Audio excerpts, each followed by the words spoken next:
Je suis née. Après, le personnel infirmier est revenu en disant le bébé est mort. Et ah non, vous pouvez pas voir le corps, on l'a déjà mis dans la fosse commune. Tu comprends que tu es sorti illégalement du Guatemala à ta naissance.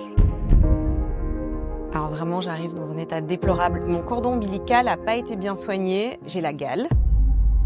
Sur ton acte de naissance, tu as le nom de ta mère biologique qui t'aurait abandonné à la naissance et tu as son adresse. Je la trouve en fait assez facilement dans le quartier. Et puis à ce moment-là, je fais je crois que vous êtes ma mère. Et donc là, elle me prend dans ses bras et elle me dit pardon. Ce qu'on sait maintenant, c'est que tout ce qu'elle t'a raconté à ce moment-là, c'est bullshit. C'est là que j'apprends cette histoire de trafic. C'est terrifiant. Bonjour Maria. Bonjour. Bienvenue dans Mon Incroyable Histoire. Merci. Maria, ton histoire, c'est le Truman Show. On t'a trompé sur toute la ligne depuis le début et tu es la seule à ne pas savoir que ta vie est un mensonge. Depuis ta tendre enfance, on t'a fait croire que tu avais été abandonnée par une famille pauvre du Guatemala et qu'en te ramenant en Belgique, on t'avait sauvée. Mais rien n'est vrai, en réalité, tu as été volée, puis troquée comme un paquet par l'intermédiaire d'un réseau qui est allé jusqu'à payer des figurants pour te mentir, employer une fausse maman biologique pour te duper. Bien sûr, tu n'en savais rien, car c'est une toute autre histoire que te raconte très tôt ta famille adoptive. Revenons au jour où tu débarques dans cette famille adoptive belge. Comment se passe la rencontre? Ma maman m'a toujours dit qu'elle avait été choquée par mon regard perçant. Sa première pensée quand elle m'a vue, ça a été de se dire « Oula, ça va pas être facile ». Parce qu'il n'a pas été faux. Regard perçant, ça veut dire regard dur? Dur, et c'est vrai qu'effectivement, par rapport en plus aux conditions dans lesquelles je suis arrivée, l'état de santé, le voyage très long que j'ai fait, le regard et à quel point j'analyse ce qui est en train de se passer, moi-même ça m'a marqué.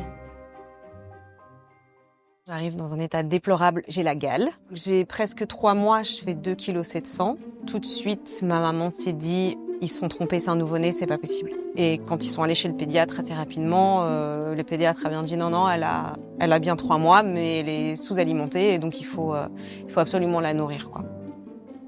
J'ai une conjonctivite et mon cordon ombilical a pas été bien soigné, donc j'arrive avec un nombril épais comme ça. Le pédiatre a dit que je risquais une hernie à tout moment, quoi.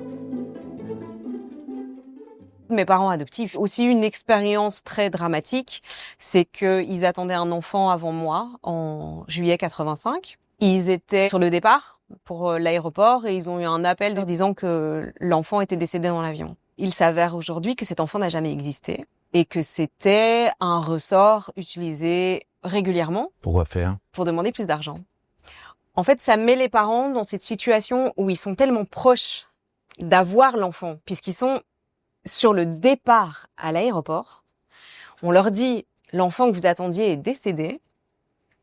Donc ils sont dans un désespoir tel que, en fait, le discours juste après, c'est j'ai un autre enfant pour vous. Et Mais il va falloir payer. Allonger. Voilà. C'est d'une perversion totale. Donc toi, tu débarques dans cette famille. C'est quoi cette famille? Du côté de ma mère, plutôt bourgeoise, classe moyenne élevée. Et du côté de mon père, pareil. Une famille un peu stricte avec un père peu autoritaire, c'est ça? Très autoritaire. Très autoritaire. Très Ça veut dire quoi, très autoritaire? C'était quelqu'un qui n'était pas, il n'était pas très présent. Les seuls moments où il était présent, c'était la punition. Et mon père, c'était des punitions à l'ancienne, sur les genoux, avec des livres dans les mains, voilà. Ouais, vraiment à l'ancienne. Donc c'était un climat très tendu. Moi, j'ai grandi dans la peur de mon père. Ça a été très difficile parce que j'ai grandi vraiment dans un contexte très malsain du côté de la famille de ma mère, avec une famille, les hommes, donc mes oncles et mon grand-père, qui me sexualisaient beaucoup. Qu'est-ce que tu entends par sexualiser et à quel âge? Dès l'adolescence, faire des commentaires sur mon physique, sur mon corps, à chaque repas de famille. J'avais même moi le réflexe de me dire ok, je dois m'habiller large, je dois cacher mon corps en fait pour ne pas subir le regard des hommes de la famille. Et toi, est-ce que tu as ce sentiment que tu fais partie vraiment de cette famille et que c'était la meilleure chose qui pouvait t'arriver au monde? Pas du tout. Toi, t'y crois pas à ça? Non, j'y crois pas. Alors déjà, le côté on t'a sauvé de la misère, ça me dérangeait. Et surtout, pour un choix, c'est le choix de mes parents adoptifs. Ils ont fait le choix d'adopter. Et donc, je trouvais déjà injuste après de me dire, on t'a sauvé et tu dois nous être reconnaissant. Et pourquoi tu penses, si je comprends bien, aussi que t'as pas été sauvé de la misère? Je me dis que tous les scénarios sont possibles. Je me dis que ma mère peut être une prostituée, que ça peut être une toxicomane, qu'elle m'a pas aimée. Je me dis qu'en fait, tout est possible tant que j'ai pas l'information et tant que je l'ai pas retrouvée, je peux pas savoir. Mais quand tu poses ces questions, on te répond quoi? Mes parents savent pas, mais ils ont aucune information de toute façon. Eux, ils ont les informations qu'il y a dans mon dossier, et dans mon dossier, c'est juste indiqué que voilà, il y a une cessation de tutelle de la part de ma mère biologique, et ça s'arrête là. À partir du moment où tu es majeur, tu commences à chercher un peu d'où tu viens et qui tu es. Ça a toujours fait partie de moi. J'ai toujours été très fière de mes origines. J'ai toujours voulu aller au Guatemala, chercher, mais je savais aussi que en n'étant pas sur place, c'était pas possible. Très tôt, tu ressens le besoin viscéral de retrouver ta mère biologique.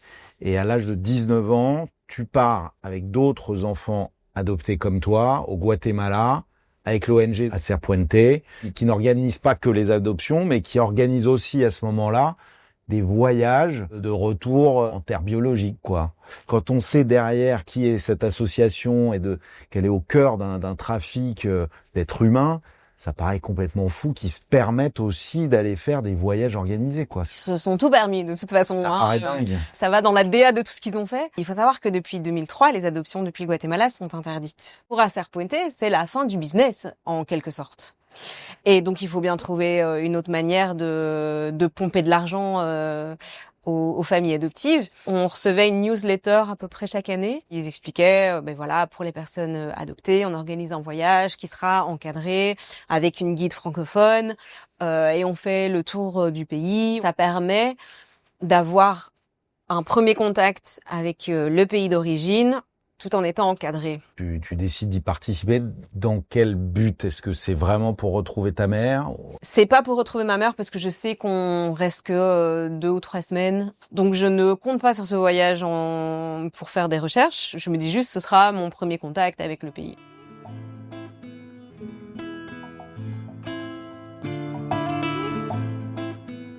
À quoi ça ressemble quand t'arrives là? Les premières images, déjà, c'est quand on descend de l'aéroport, et je pense que ça va parler à beaucoup de monde, c'est le changement de climat. Déjà, juste quand on sort de l'avion, mais je me dis, waouh, je suis enfin de retour, quoi.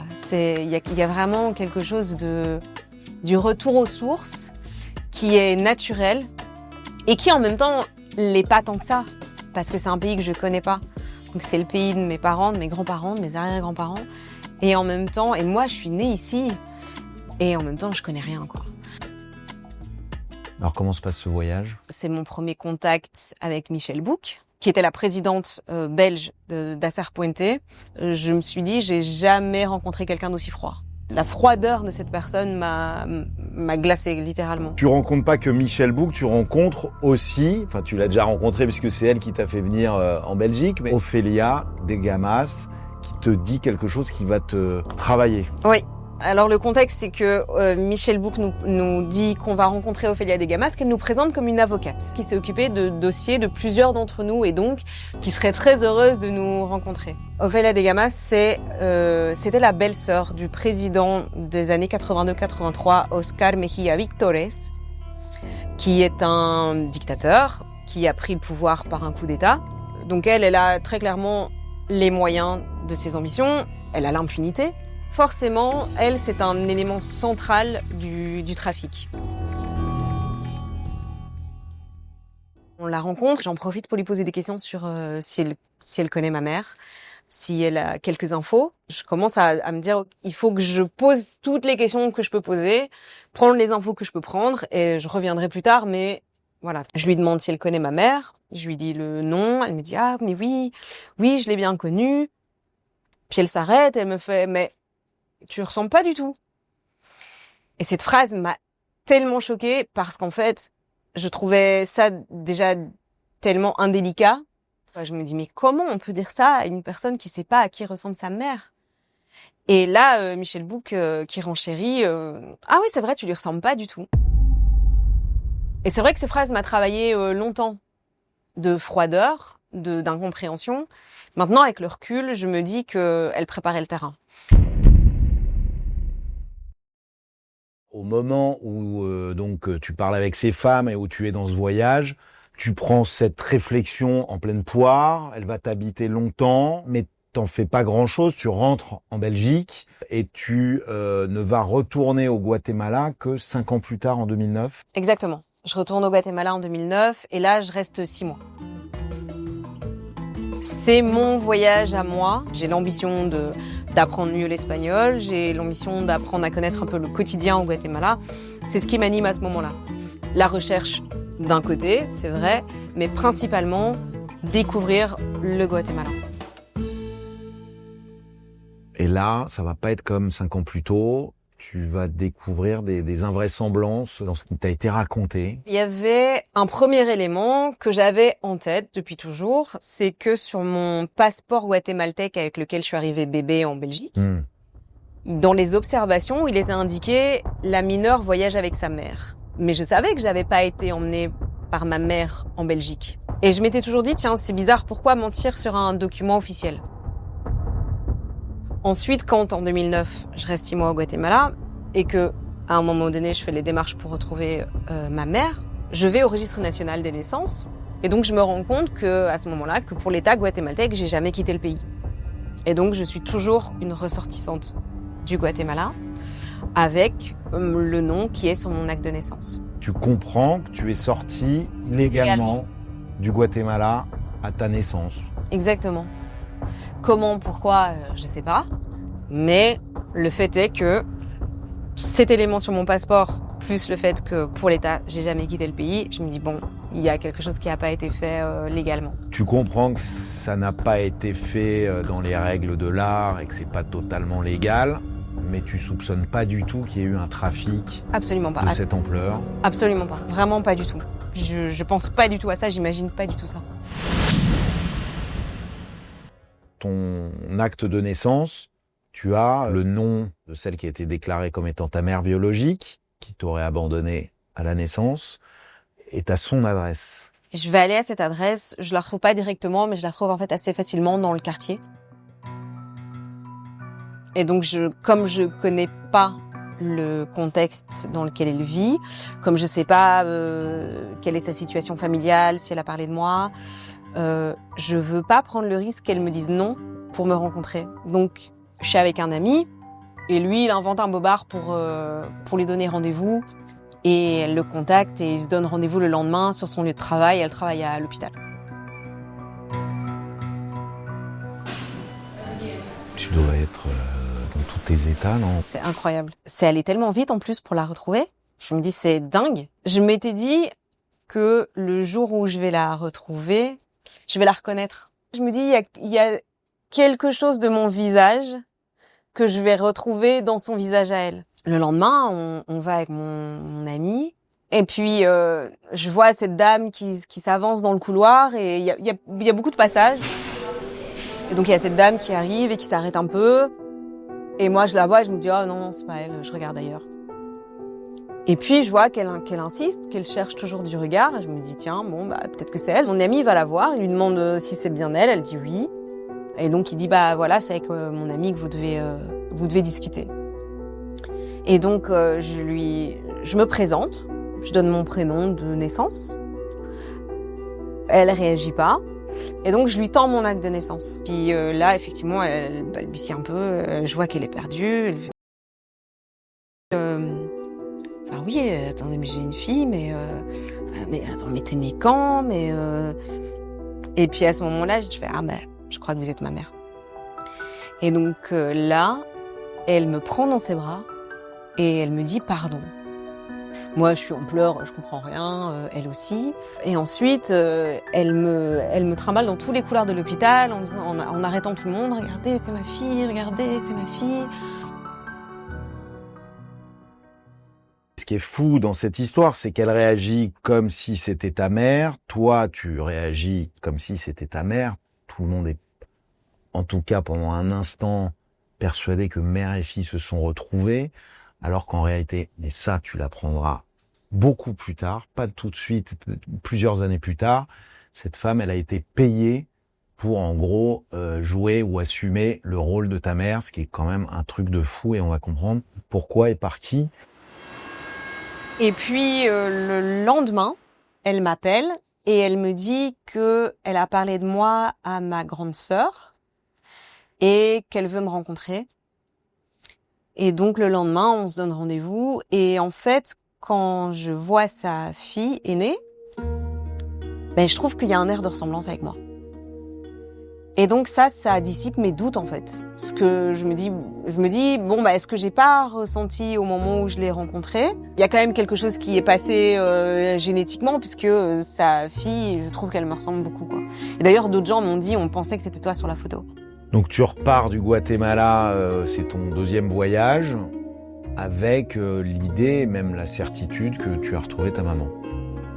Oui, surtout que le dernier jour avant mon départ, mon retour pour la Belgique, je dors chez elle. Je rencontre tout le monde, mes oncles, mes tantes, mes cousins, mes cousines, mes petits frères. Mais tu rencontres toute ta famille. Enfin, j'imagine t'es pleine de questions, parce que toutes ces questions qui t'ont habité pendant toutes ces années depuis ton enfance. Et la première, pourquoi? Pourquoi tu m'as abandonné? La réponse, c'est qu'elle était dans une situation précaire, qu'elle était seule, qu'elle arrivait à Guatemala City et qu'elle était enceinte et que Ofelia de Gamas l'a approchée en disant voilà, il faut faire adopter cet enfant et qu'elle a accepté.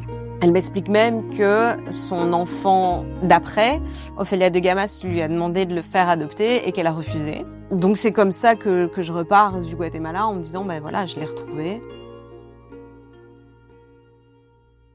Ce qu'on sait maintenant, c'est que tout ce qu'elle t'a raconté à ce moment-là, c'est bullshit. C'est absolument une version mensongère de ta vie, de la sienne.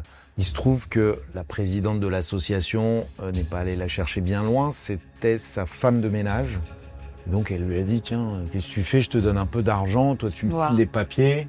Puis si un jour elles viennent te voir, tu fais semblant. Exactement. Du coup, sa fameuse phrase où, déjà qu'elle me dit qu'elle connaissait Floridalma, oui, elle la connaissait bien, c'était sa femme de ménage. Cette phrase dont tu parles, tu ressembles pas beaucoup à ta maman. En réalité, oui, tu ressembles pas beaucoup à ma femme de ménage, qui n'est pas ta vraie mère, mais qu'on a mis sur les papiers pour faire semblant. Elle a été payée, approchée par Ofelia de Gamas, puisque c'était une femme de son entourage qui avait peu de moyens financiers. Donc c'était forcément la cible idéale pour lui demander de faire ce genre de choses. Et puis par la suite, elle va me demander de l'argent. Donc quand tu rentres en France, c'est là qu'elle te demande de l'argent? Déjà, sur la fin, elle me fait comprendre qu'elle est dans une situation précaire. Après, je le vois. Et puis, effectivement, quand je suis rentrée, elle me demande $2000 par 3 fois. De toute façon, j'ai pas cet argent et je lui donne pas parce que j'avais pas envie de rentrer dans cet engrenage-là et que notre relation soit basée sur ça. Alors non seulement elle va pas être basée sur ça, mais elle va être plus basée sur grand-chose, puisque petit à petit, à ton retour en Belgique, il y a plus de contact, plus de relations, et ça te travaille quand même. Je trouve ça un peu triste, et c'est vrai que je suis dans l'incompréhension par rapport à ça. C'est au point que je retourne au Guatemala en 2011 et je la vois même pas. Enfin, je l'appelle, je lui demande si elle veut qu'on se voit, mais c'est vrai qu'elle est pas très motivée. Tu le vis comme un deuxième abandon ou pas du tout? Je le vis pas très mal, mais quand même, je suis dans l'incompréhension.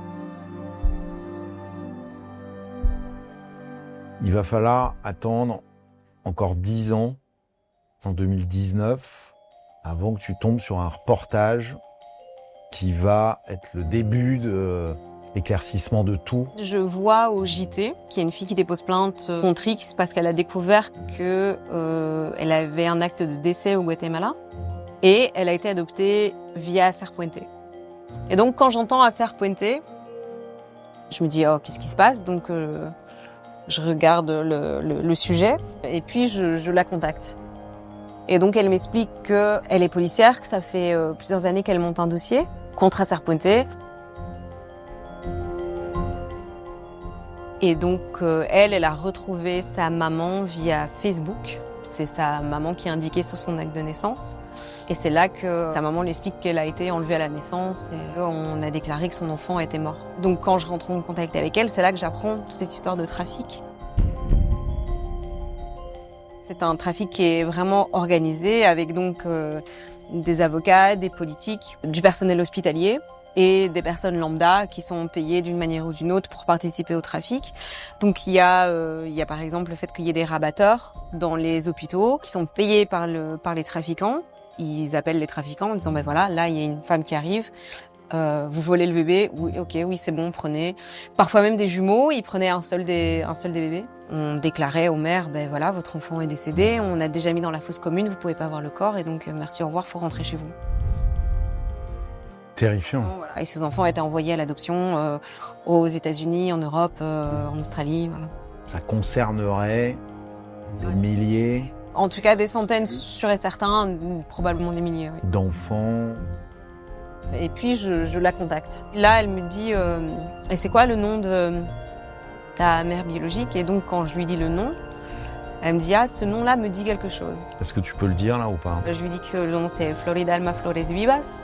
C'est pas aller plus loin dans la discussion, mais quand elle m'a dit ça, j'ai compris.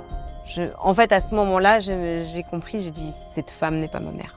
Sans avoir aucun élément de preuve ni quoi que ce soit. Mais en fait, c'était l'élément qu'il m'a fallu pour déclencher le déclic.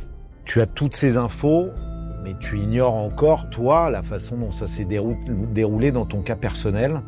Donc tu vas, pour en apprendre plus, contacter le fils de celle qui s'est présentée comme ta mère biologique, Floridalma, par Facebook, c'est ça? Par Facebook, je lui envoie un message et je lui parle pas du tout de ce que j'ai découvert, du trafic, absolument pas. Je lui dis juste que j'ai rencontré sa maman il y a 10 ans, que du coup on est supposément demi-frères et sœurs, et que je prends des nouvelles. Je fais l'innocente. Je prêche le faux pour avoir le vrai.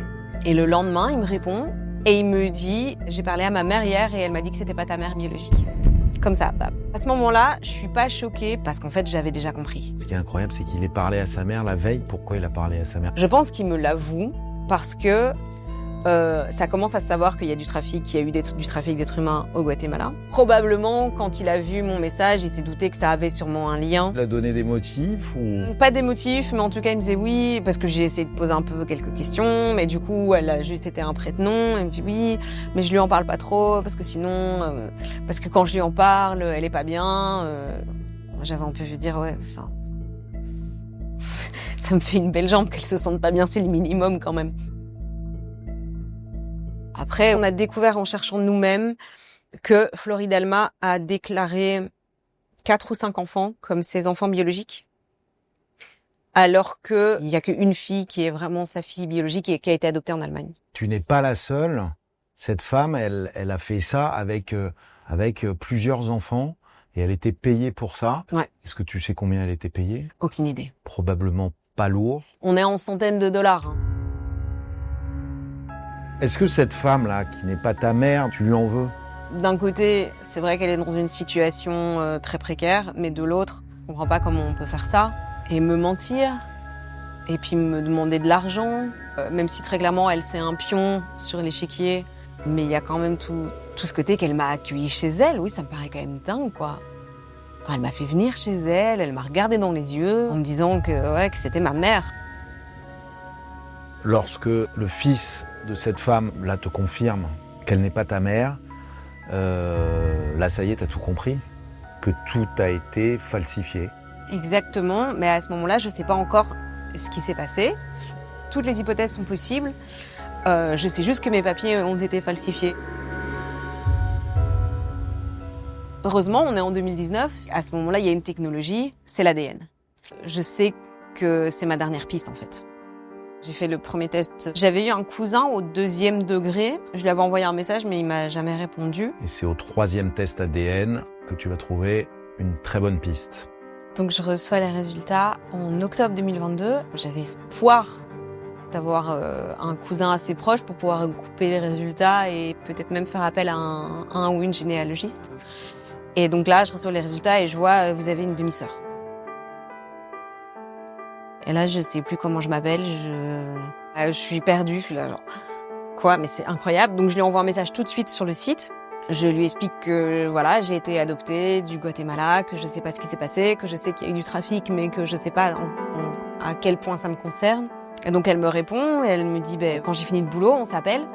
Mais moi, j'ai pas connaissance d'un enfant qui est né avant moi et qui aurait été enlevé ou qu'on aurait déclaré mort, donc je sais pas du tout. Donc un peu plus tard, elle m'appelle, on s'appelle en vidéo. Elle me dit toujours, oui, mais enfin, je comprends pas bien. Et donc, je lui donne tous les éléments que j'ai, tout ce que j'ai appris. Et puis, elle me dit, mais écoute, je vais appeler ma maman. Elle habite dans la maison juste à côté. Et comme ça, elle vient et elle nous explique. Donc, elle arrive et elle voit pas au début que je suis en vidéo. Et donc, ma petite sœur lui explique. Et elle dit, oui, j'ai eu une fille. Mais elle est née quand? Donc on lui dit 27 octobre 85. Oui, j'ai une fille, mais on m'a dit qu'elle était morte, on m'a dit que le bébé était mort. Et en fait, c'est à ce moment-là qu'elle voit que je suis en communication, qu'elle me voit sur l'écran, et elle me regarde dans les yeux. Je vois, elle me regarde dans les yeux, et elle me dit, mais c'est toi, mais t'es ma fille. Et moi, je regarde, oui, vous êtes ma mère. Je suis là, je pleure comme une madeleine. C'est énorme. Et je suis juste incroyable. Et ma petite sœur, elle est là. Mais qu'est-ce qui vient de se passer? Je comprends même pas. Donc on est toutes les trois en train de pleurer comme des madeleines. On n'en revient pas de ce qui est en train de se passer et c'est juste incroyable. Oui, parce que pour chacune d'entre vous, c'est une découverte totale, quoi. Et moi, quand je l'ai vue, j'ai su tout de suite. Je me suis vue en plus âgée.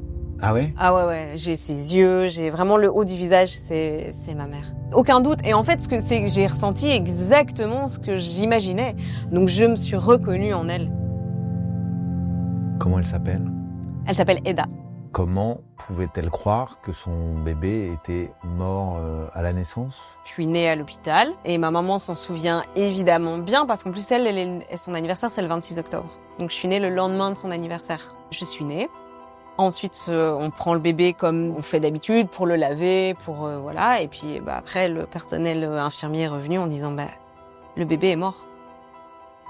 Et ah non, vous pouvez pas voir le corps, on l'a déjà mis dans la fosse commune. Merci, il faut rentrer chez vous, madame. Aussi violent que ça. Et donc elle a dû faire le deuil de son enfant, quoi. Et puis moi, un jour, j'arrive en disant je suis en vie et me voilà. C'est une résurrection après plus de 20 ans. T'as quel âge exactement? 37. Tu as 37 ans au moment de ce coup de fil. On est 37 ans après la mort de sa fille qui réapparaît comme ça un beau jour au téléphone, quoi. On imagine la soudaineté, la violence, la brutalité, et en même temps, le bonheur, elle pleure de joie, quoi. Après ce coup de fil, il va y avoir une rencontre un mois plus tard dans l'Indiana, là où ta mère et ta sœur vivent. Oui, c'était juste dingue. Le moment où je l'ai vue arriver, j'attendais mes valises, et puis je me retourne et je la vois rentrer. Je la reconnais tout de suite, quoi. Et donc là, j'ai tout lâché. Et j'ai couru dans ses bras, et là, il y a la vidéo, c'est le copain de ma petite sœur qui filme. Et j'ai tout lâché, je suis restée dans ses bras, je sais pas, 1 minute, 2 minutes. J'arrivais pas à la lâcher.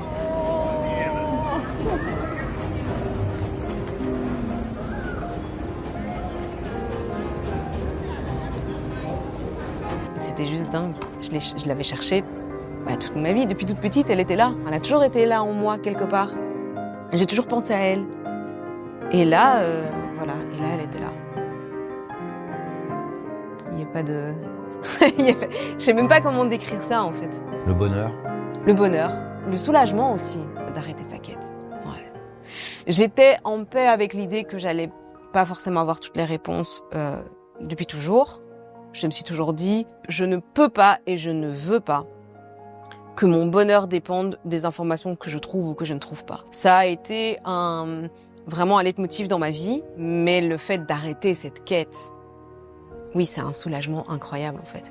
Et le premier soulagement a été quand j'ai appris finalement que Floride Alma n'était pas ma mère. C'est vrai que c'est pas facile, mais de l'autre, j'ai été soulagée de me dire, j'ai la vérité. J'aurais pu vivre toute ma vie en pensant que cette femme était ma mère. Après, aujourd'hui, avec le recul, je me dis, j'ai retrouvé ma maman. C'est un miracle. Il n'y a pas d'autre terme. Donc tu as retrouvé ta famille, mais pour autant, cette histoire, c'est une histoire de trafic d'êtres humains international qu'il faut juger. Et une enquête judiciaire est en cours. Il y a des choses qui ressortent de cette enquête. Et par exemple, tu as compris à travers cette enquête pourquoi tu as été accueilli dans ta famille adoptive en si mauvais état. Il y a les conditions dans lesquelles j'ai été séquestrée, puisqu'on peut parler de séquestration, entre ma naissance et mon départ vers la Belgique, donc presque 3 mois. On a des éléments qui nous montrent qu'on a été dans des maisons. Il y avait plusieurs endroits, notamment une des maisons d'Ophélia des Gamas, où on était plusieurs enfants. Il y a une photo d'un enfant qui avait été envoyé à des parents adoptifs, où on voit que les enfants sont attachés aux barreaux des lits. Et puis bon, quand on voit l'état dans lequel je suis arrivée, on comprend bien que les conditions de détention, en fait, étaient très compliquées. Probablement pas assez de nourriture pour tout le monde et pas de soins.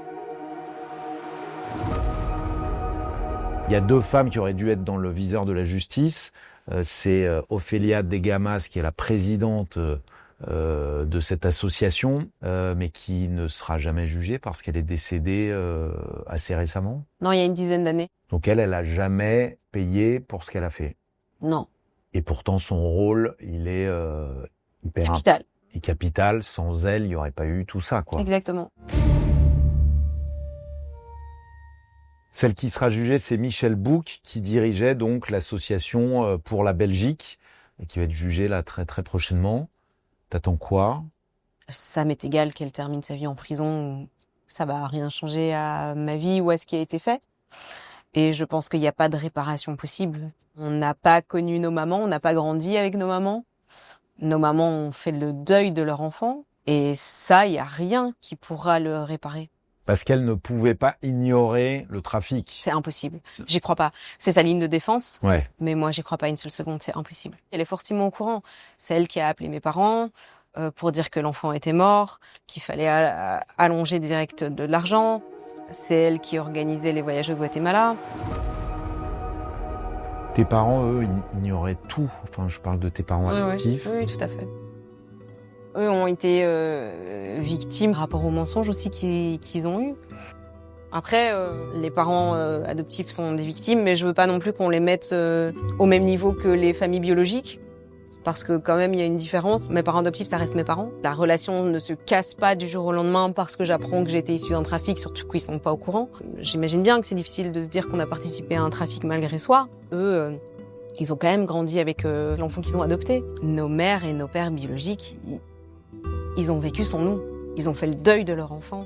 On leur a tout pris. En 2007, bien après ton adoption à toi, le Guatemala est devenu le 4e pays exportateur d'enfants au monde. Environ un enfant guatémaltèque sur 100 né cette année-là a été adopté à l'étranger. C'est un record mondial. Est-ce que ça continue, ce genre de trafic, au Guatemala ou ailleurs? Ailleurs, oui, c'est sûr que oui. Au Guatemala, comme les adoptions ont été fermées internationalement, toutes les adoptions faites depuis le Guatemala aujourd'hui sont illégales. Les personnes élevées en adoption présenteraient un risque de tentative de suicide environ 4 fois supérieur par rapport aux personnes non adoptées. Tu comprends ce chiffre? Totalement. En fait, il y a vraiment un problème par rapport à la santé mentale des personnes adoptées. Et ça fait partie des raisons pour lesquelles je pense qu'il faut arrêter l'adoption internationale, puisqu'il y a 4 fois plus de tentatives de suicide, puisqu'il y a plus de maladies mentales, le trauma qu'est l'adoption, même dans les cas d'adoption légale, on le voit qu'en fait les personnes adoptées sont quand même dans des situations compliquées. C'est pas parce qu'on est adopté en Europe que forcément tout va aller bien. Et l'exemple que j'ai dans ma famille, c'est pas parce qu'une famille a mis les moyens à souhaiter avoir un enfant qu'elle est capable et qu'elle va donner à cet enfant l'amour dont il a besoin et une vie équilibrée.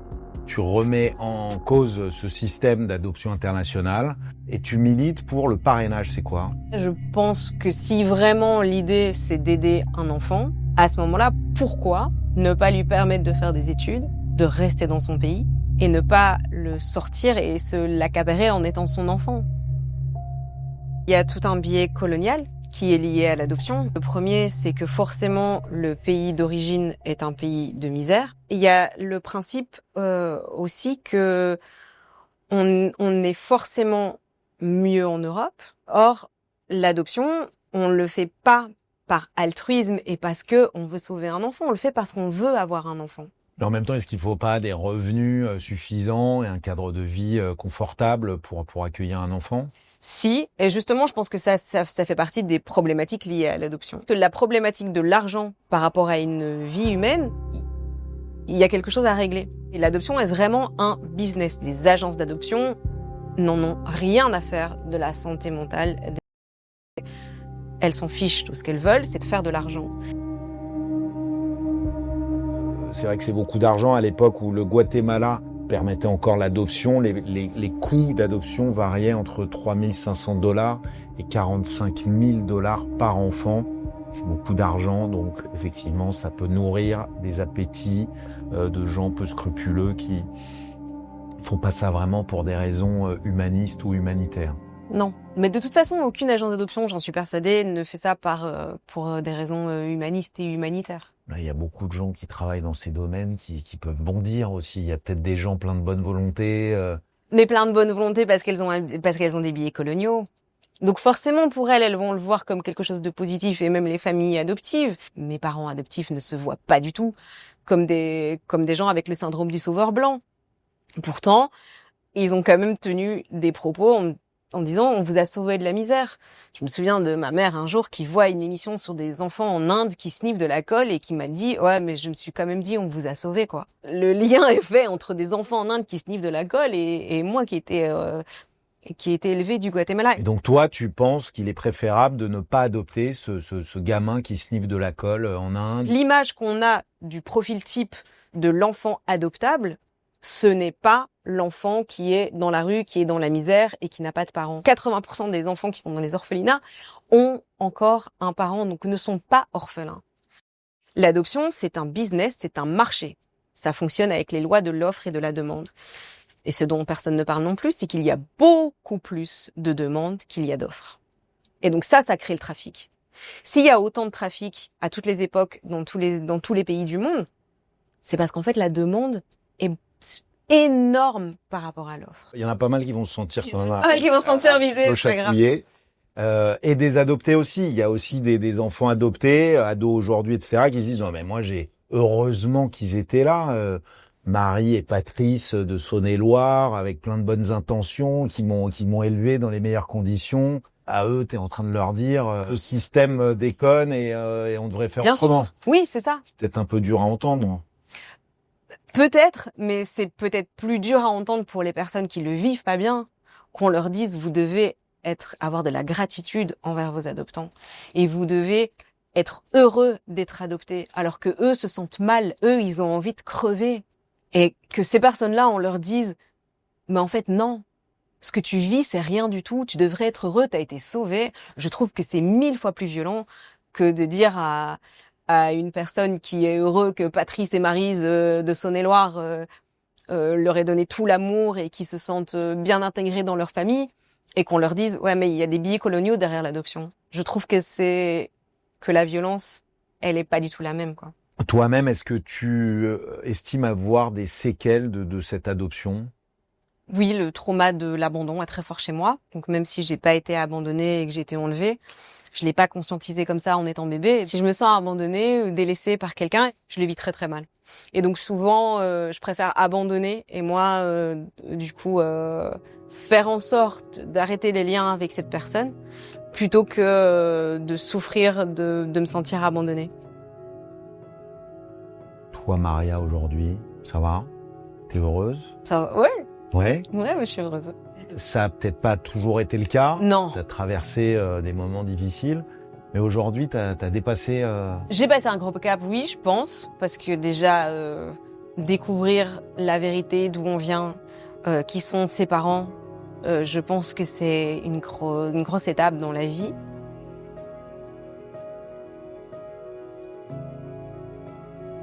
On t'a menti une bonne partie de ta vie. Est-ce qu'aujourd'hui, tu arrives à faire confiance facilement? J'ai pas de problème à faire confiance.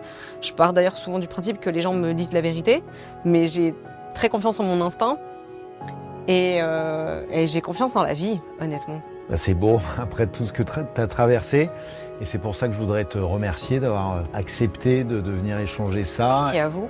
Cette force que tu as eue tout au long de ta vie et aussi la persistance de ta quête qui a fini par payer, qui va permettre aussi à ceux qui ont mal agi, ou en tout cas à certains de ceux qui ont mal agi, d'être jugés et donc à d'autres victimes de bénéficier de cette force que tu as eue. Merci pour eux et aussi merci pour nous, Maria. Merci à vous.